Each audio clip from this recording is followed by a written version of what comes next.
ரொம்ப சாரி மருது, நீங்க ரொம்ப பகல் கனவு கண்டுட்டு இருக்கீங்கன்னு நினைக்கிறேன். ஏன், என்ன பிரச்சனை? ஏன் அப்படி சொல்ற? ஓஹோ, உங்களுக்கு விஷயமே தெரியாதா? அதே 100 ஏக்கர் நிலத்தை உங்க முத்தரசு அண்ணன் 4 பிரிச்சு ஜனனி, கார்த்திக், பூங்கோதாரணி, கலை இவங்க 4 பேர் பேர்லயும் எழுதி வைக்க போறாரு. ஏதோ வீட்டுக்கு லாயர் கூட வந்தாச்சு. என்ன என்ன ஸ்வேதா சொல்ற? இந்த விஷயமே எனக்கு தெரியாது. அந்த இடம் நீங்க வேண்டான்னு சொன்னதுனால சொல்ல வேண்டாம்னு நினைச்சிருப்பாரு போல. இப்ப என்ன பண்றது? இங்க பாருங்க மருது, ஏற்கனவே முத்தரசு மாமா என் மேல பயங்கர காண்டுல இருக்காரு. நான் ஏதாவது சொன்னா அவ்வளவுதான். இதை தடுக்கிறது நீங்களா பண்ற மாதிரி இருக்கட்டும், புரியுதா? அப்புறம் எவ்வளவு சீக்கிரம் முடியுமோ அவ்வளவு சீக்கிரம் வாங்க. அதுக்குள்ள நான் ஏதாவது செய்ய முடியுமான்னு பாக்குறேன். ஆடாத ஆட்டம்லாம் ஆடுனல்ல, அனுபவி, நல்லா அனுபவி.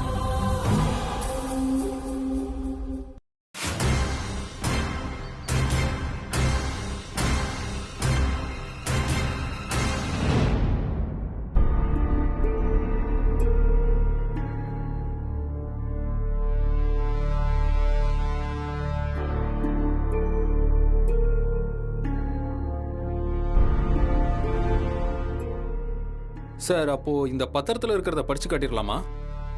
படிச்சிருக்கேன். தணிகாசலம் மகனாகிய முத்தரசன் என்னும் நான் என்னுடைய சுய விருப்பத்தின் பேரில் என்னுடைய தம்பி தங்கைகளுக்கு எழுதி கொடுக்கும் தான பத்திரம் என்னவென்றால், ஏரிக்கு அருகே இருக்கும் 100 ஏக்கர் நிலத்தை.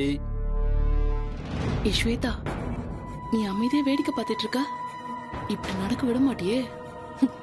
எனக்கு கரெக்டா புரிஞ்சு வச்சிருக்க. கூடிய சீக்கிரம் இங்க நடக்க போற ரெஜிஸ்ட்ரேஷன் நடக்காம பனாலாக போகுது. பெரிய தான பிரபு இவரை எல்லாருக்கும் சொத்து எழுதி வைக்கிறாராம். விட்டுருவேன நானு? என்ன நடக்க போகுது? பொறு எல்லாத்தையும் முன்கூட்டியே சொல்லிட்டா சுவாரஸ்யம் இருக்காதுல்ல.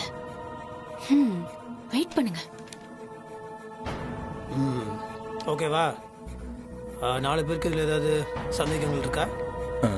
அதெல்லாம் ஒன்றும் இல்லைண்ணே. வாங்க சார், வாங்க, ஒவ்வொருத்தரும் வந்து கையெழுத்து கொடுங்க. போங்க. என்ன ஸ்வேதா, எதுவும் நடக்கும்னா? எதுவுமே நடக்க மாட்டேங்குது. ஏய், நடக்கும், வெயிட் பண்ணுடி. கலை போ.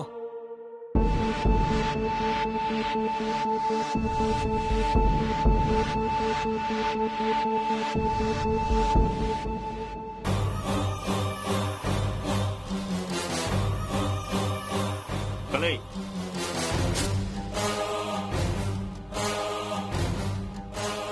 கலை, உன்கிட்ட கொஞ்சம் பேசணும். வா.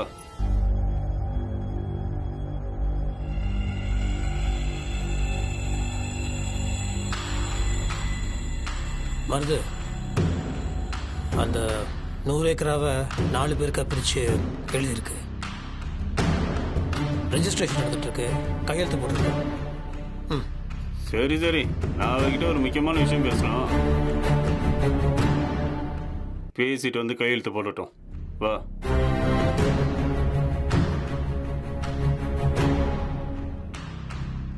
கையெழுத்து போடணும்னா அதுக்குள்ள என்ன அவசரம்? என்னண்ணே, என் பொண்டாட்டிட்ட பேசுறதுக்குள்ள உன்கிட்ட பெர்மிஷன் கேட்கணும் போல இருக்க. விடுங்க மாமா, அவருக்கு தான் நல்லது நடந்தாலே பொறுக்காதல்ல. நான் போய் என்னன்னு கேட்டு வரேன்.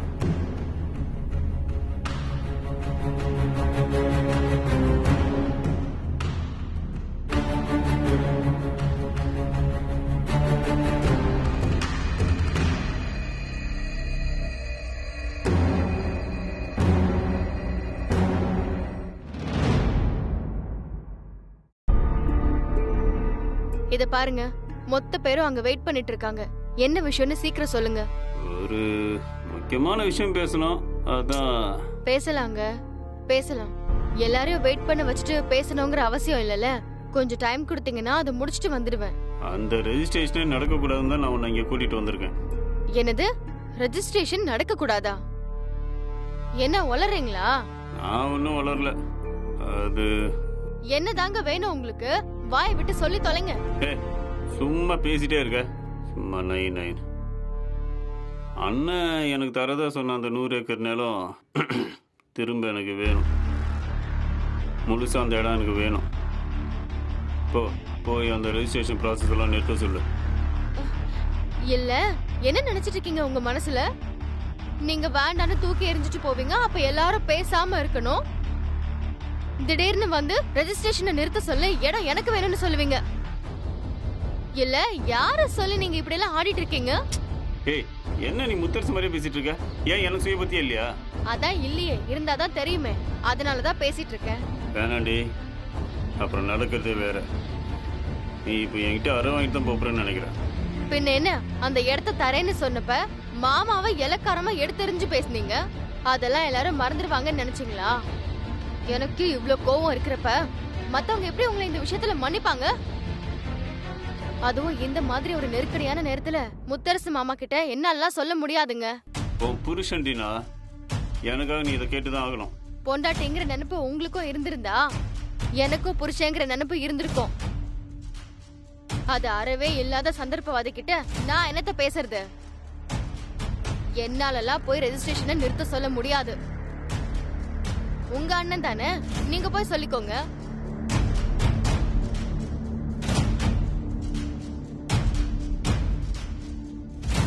சொன்னா கேளு, நல்ல நேரம் கூடி வருது. நீ மருது, ஆஹா, என்னடா பிரச்சனை?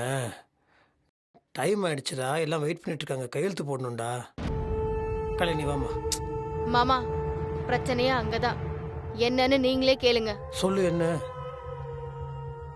அவன் எதுவும் சொல்ல மாட்டேங்கிறான், நீ சொல்லு கலை. சாருக்கு அந்த 100 ஏக்கர் நிலம் திரும்ப வேணுமா? ரெஜிஸ்ட்ரேஷன் நடக்கிற சமயத்துல கூப்பிட்டு அந்த விஷயத்த சொல்றாரு. டேய், என்னடா டேய், திடீர்னு சொன்னா எப்படா தர்ம சங்கடமும் நடமையில கொண்டு விடுற பாரு. டேய், அது உனக்கு தான் சொல்லும் போது வேணாம் வேணான்னு சொல்லிட்டு இப்ப பாரு. எனக்கு இதுல ஒரு ஆட்சேபனையும் கிடையாதுடா.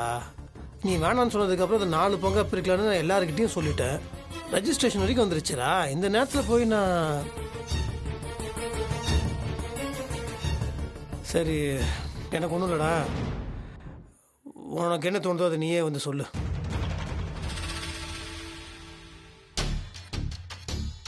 என்ன ஸ்வேதா, அங்க என்ன நடக்குதுன்னு ஒண்ணுமே தெரியல. என்ன நடக்குதுன்னு தெரியாம எனக்கு தலையை வெடிக்கிற மாதிரி இருக்கு. என்ன நடக்குதுன்னு நான் சொல்லட்டுமா?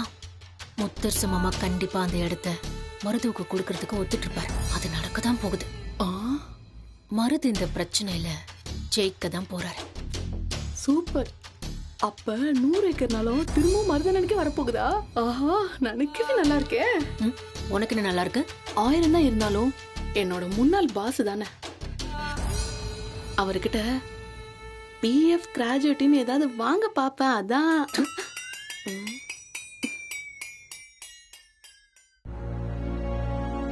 டைம் ஆயிட்டு இருக்குடா. இப்படி ஆளுக்காடு எதுவுமே பேசாம இருந்தீங்கன்னா ஒண்ணுமே பண்ண முடியாது.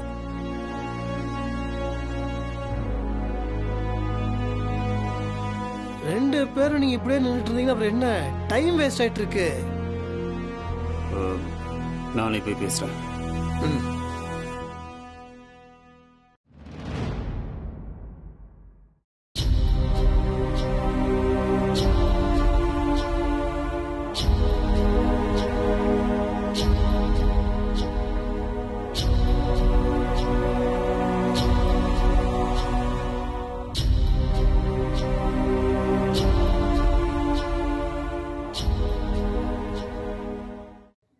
தயவு செஞ்சு நான் சொல்கிறது கொஞ்சம் எல்லாரும் காது கொடுத்து கேளுங்க.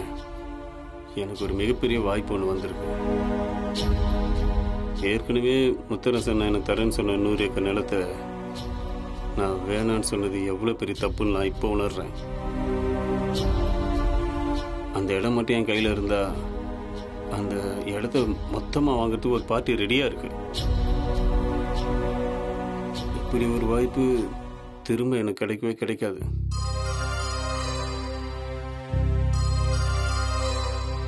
இப்போ இந்த ரெஜிஸ்ட்ரேஷன் நிறுத்தி அதை என் பேருக்கு எழுதி கொடுத்தா அது எனக்கு பெரிய உதவியாக இருக்கும். அதுக்கப்புறம் என்ன பேசணுமோ நம்ம அப்புறமா பேசிக்கலாம். சரியா? என்ன சொல்றீங்க?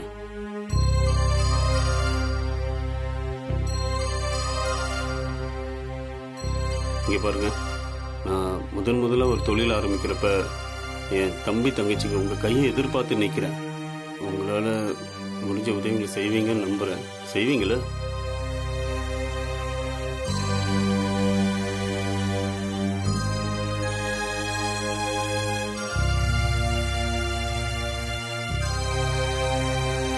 டேய், என்னடா என்ன யாருமே பதிலே சொல்ல மாட்டீங்க?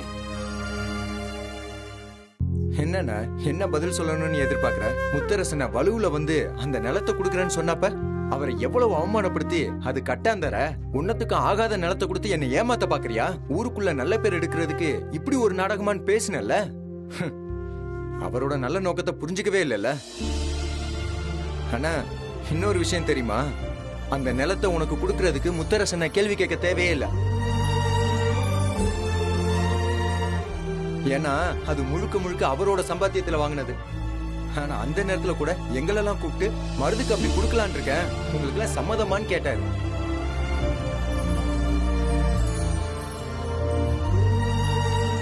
அவ்வளவு பெருந்தன்மையான ஆளை எவ்வளவு கேவலப்படுத்தணுமோ அவ்வளவு கேவலப்படுத்திட்டேன். உனக்கு ஒரு காரியம் ஆகணும்னா மூஞ்சியை தூக்கி வச்சுட்டு கெஞ்சிரியே, என்ன இதெல்லாம்? இது என்ன வீடா இல்ல அரசியல் மேடையா?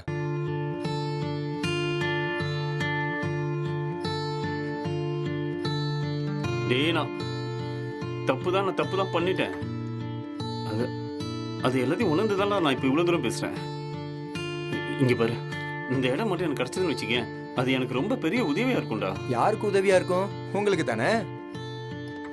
உங்களுக்கு உதவுறதுக்கு எங்களுக்கு மனசு இல்ல.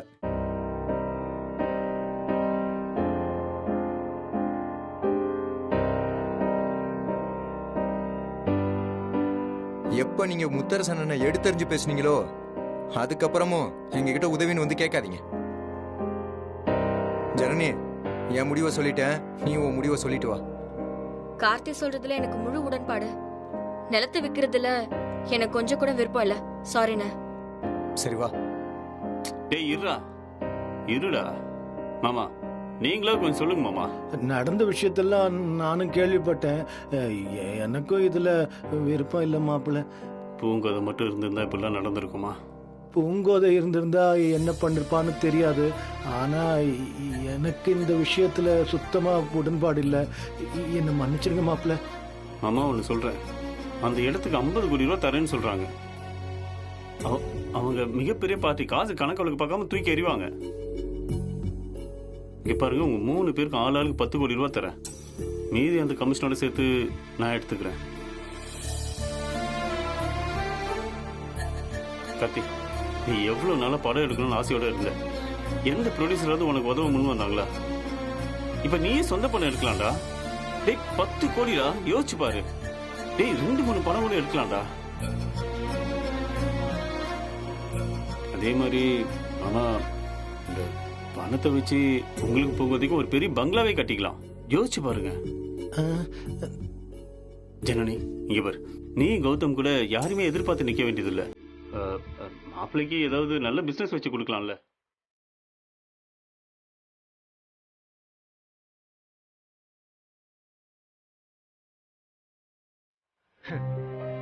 எதுக்கும் அசர மாட்டேங்கிறாங்கன்னு உடனே காசால அடிச்சு அசருவாங்கன்னு நினைக்கிறியா? ஏன இப்பதானே சொன்ன வீட்டுக்குள்ள நாடகம் ஆடாதானே, மறுபடியும் அதே மாதிரி பண்ற?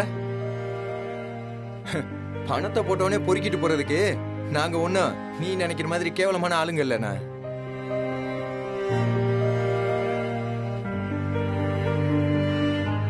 நீ எங்களுக்கு பணத்தை கொடுத்து செட்டில் பண்ணிட்ட, முத்தரசன் கிட்ட நீ பேசினதெல்லாம் இல்லைன்னு ஆயிடுமா?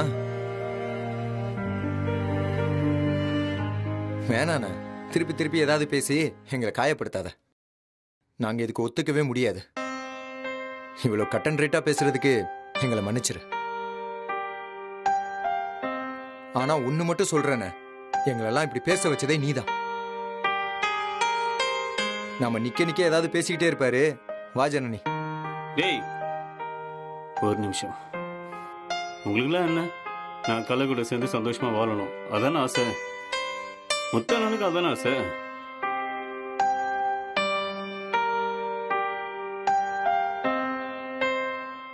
நீங்கள் மட்டும் அந்த இடத்த எனக்கு கொடுக்குறேன்னு சம்மதிச்சா நான் நான் கலை கூட சேர்ந்து சந்தோஷமாக வாழ்கிறேன்.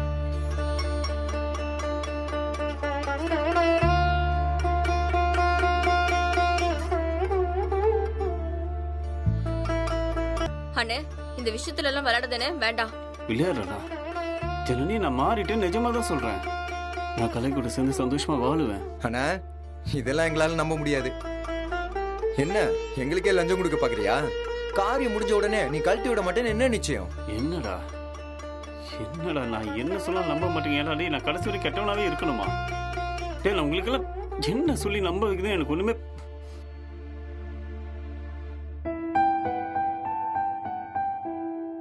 ஜனனி இங்க வா வா.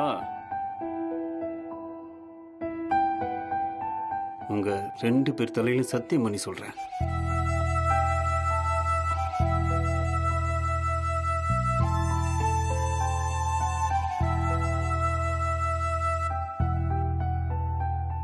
ஜனனி கர்ப்பமா வேற இருக்கா. சொன்ன வார்த்தையை நான் செய்வேன். சத்தியமான கலை கூட சேர்ந்து சந்தோஷமா வாழுவேன். இன்னும் நீங்க என்ன நம்பலல்ல?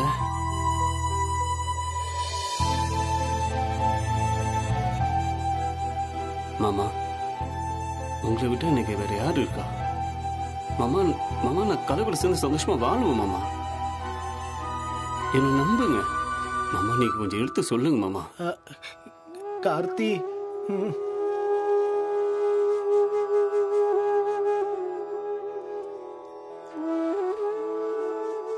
மாமா நம்ம கொஞ்சம் பேசணும், வாங்க. வா ஜனனி. மாப்பிள்ள வந்துடுறேன், இதை வந்துடுறேன்.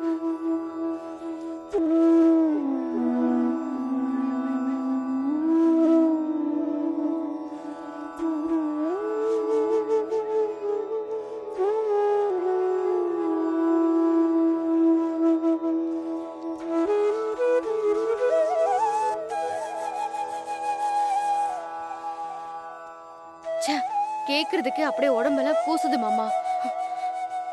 அந்த நிலத்தை எழுதி வச்சா பொண்டாட்டி கூட சேர்ந்து வாழறேன்னு சொல்றாருன்னா இதை விட ஒரு கேவலம் இருக்குமா? எனக்குன்னு ஒரு மனசு இருக்கிறது முக்கியமே இல்லல்ல. காசுக்காக எவ்வளவு சீப்பா நடந்துக்கிறாரு. கேட்கவே நாராசமா இருக்கு. வேண்டாம் மாமா, தயவு செஞ்சு கேட்டுக்கிறேன். ஒரு பொண்ணா என்னால இதை பொறுத்துக்க முடியல. இதை விட ஒருத்தர் என்ன கேவலப்படுத்த முடியுமா? நீங்க தயவு செஞ்சதுக்கு சம்மதிச்சிடாதீங்க. அப்படி பண்றதுக்கு பதிலா நீங்களே என்ன கொன்னு புதைச்சிருங்க. கலை, இந்த மாதிரிலாம் பேசாத. இந்த மாதிரி வெட்டி விடுறதுக்கு 5 நிமிஷம் ஆகாது. சேர்ந்து வாழ வைக்கிறது தான் கஷ்டம். நீங்க 2 பேரும் நல்லா இருக்கணும். அதுக்கு தான் நாங்கள் எல்லாருமே ஆசைப்படுறோம். நீ சொல்றதெல்லாம் வாஸ்தவம் தான். ஆனா சரி, அவனுக்கு ஒரு வாய்ப்பு கொடுத்து பார்ப்போமே.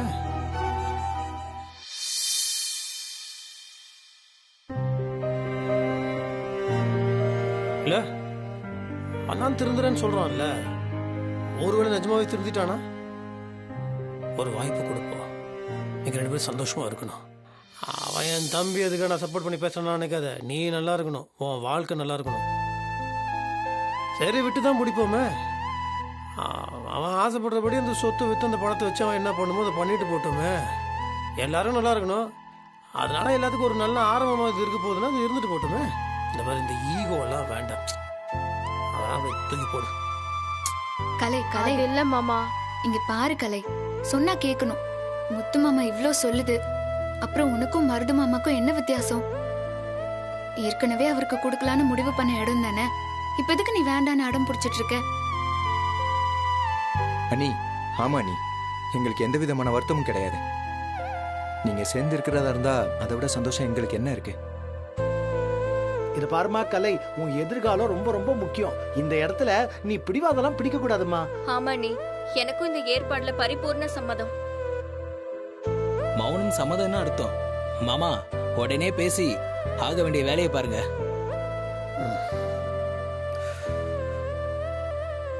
ஏ மருது அண்ணா இங்க வாப்பா